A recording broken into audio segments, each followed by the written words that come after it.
In this video, Joel Salatin talks about his best management practices out in the field of his Polyface Farm in Virginia. We were very fortunate to be able to hear his best talk in the world upon the subject. Sure. Okay, so you just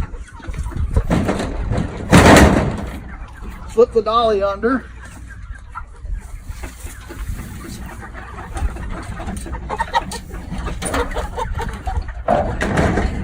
These guys are out of feed because these are going to be dressed tomorrow, so we let them.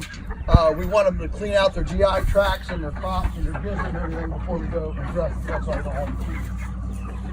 Okay, and then the birds just walk. Okay. Spot. Okay. I won't move it all the way, but you get the idea. The birds just walk from the next spot to a clean spot. So every day, nice. Every day they get a new, they're going to do the shit. place. New bedding, new grass, new bugs, new clover. They get their linens changed every day. They're not in their old poop. And so every day, so you can see back, you can count the squares back, 1 day, 2, 3, 4, 5, 6, and then, the grass is up and it's all recuperated. And so by being this small and this easy, one person with that little tool right there, without starting an engine, without burning an ounce of petroleum, one person can move almost 5,000 birds in 60 minutes. So it's extremely efficient. And of course the shelters protect them from predators, weather, all these things. Because believe me, when you come out here at 2 o'clock in the morning, there's all sorts of stuff out here going bump in the night. How many of you like chicken? You know what? Everybody that's out here at 2 o'clock is going bump in the night, they like chicken too. Okay? All the raccoons and the coyotes and the foxes and the bears and the weasels and the minks and the opossums and skunks and everything like chicken. And so these shelters in small groups like this allow them to be protected from weather and predators and things like that. Questions?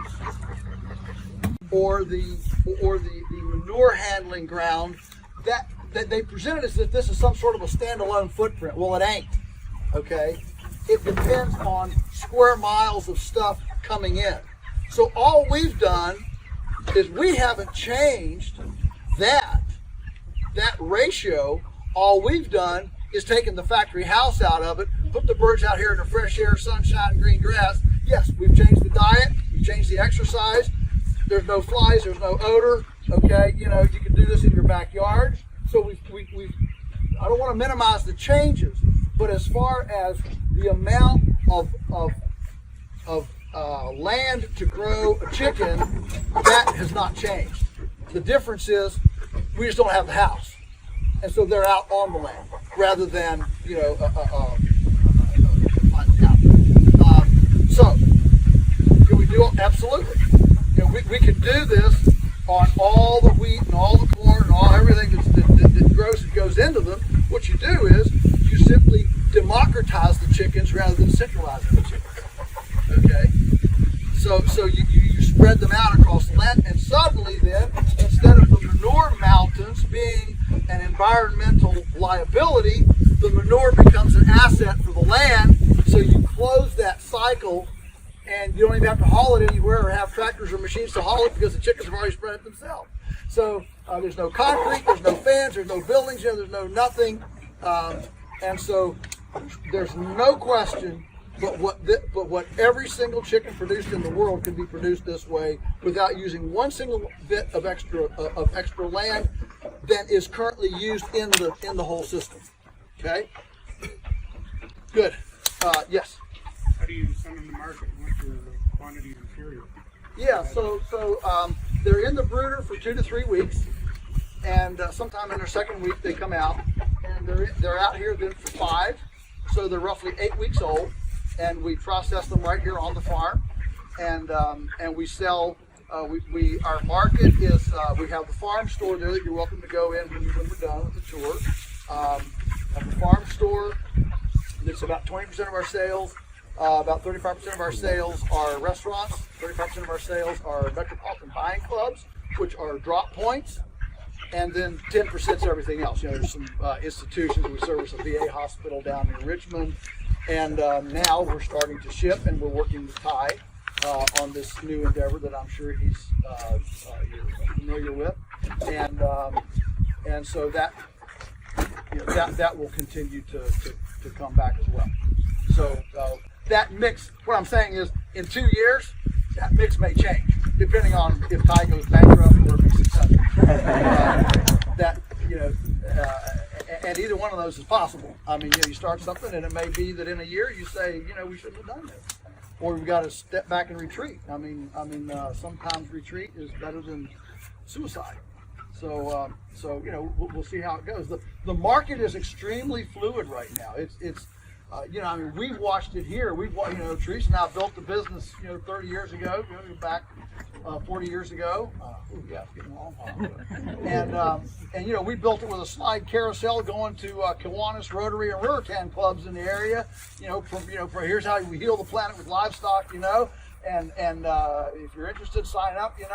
And we got customers. That's how we built the thing. Today, we don't have slide carousels. A lot of you guys might never even seen one. Okay, it's like the apprentice was up in the living room the other day. Said, "What's this great big CD, LP record? Never seen one."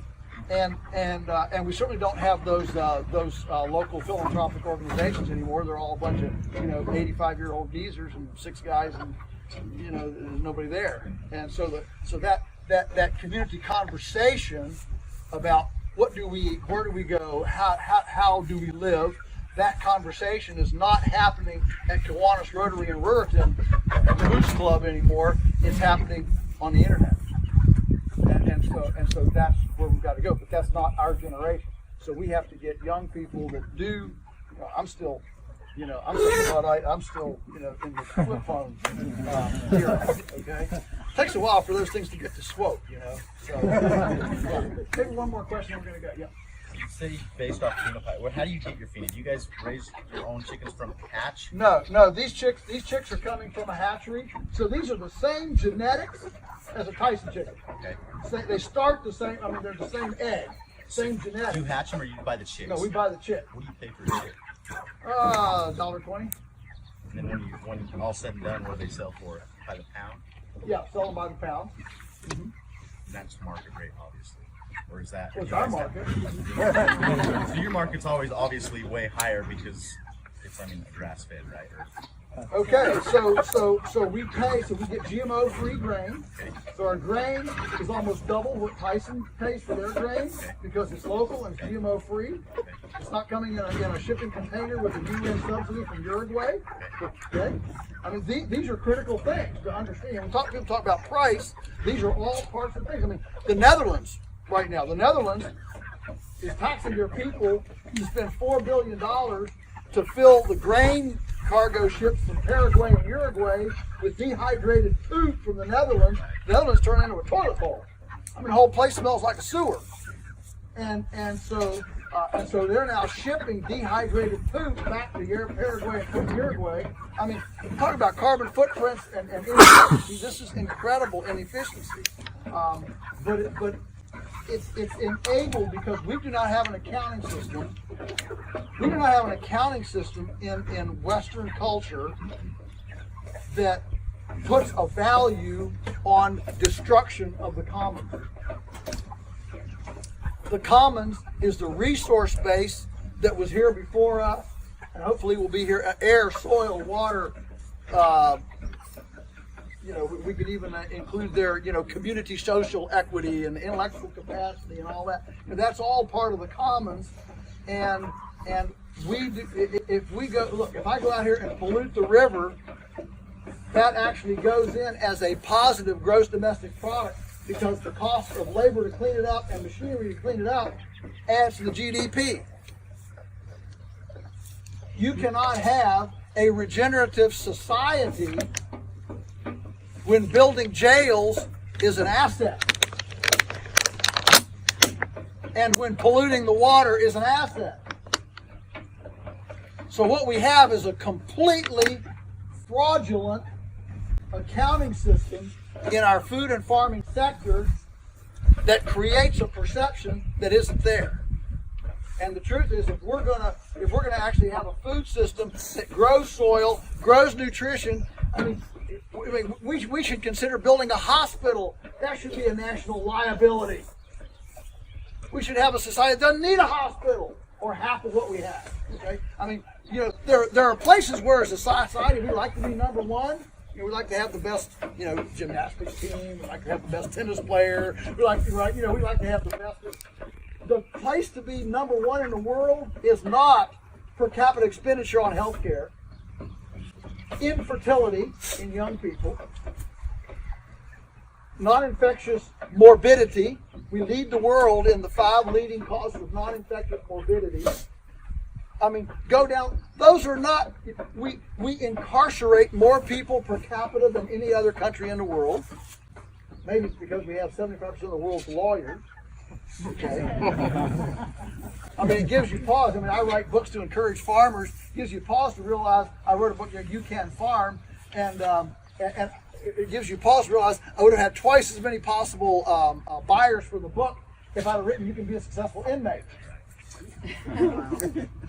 But these are not places to lead the world. Okay. And so I love America. Don't get me wrong. I don't want to be anywhere else, but it doesn't mean I have blinders on as to our trajectory. And our trajectory is not healthy. It's not healthy. It's following the path of Rome and Greece and other great cultures that ruined their soil, ruined their commons, and then were taken over by marauding hordes. On that note, let's jump on the hay wagons.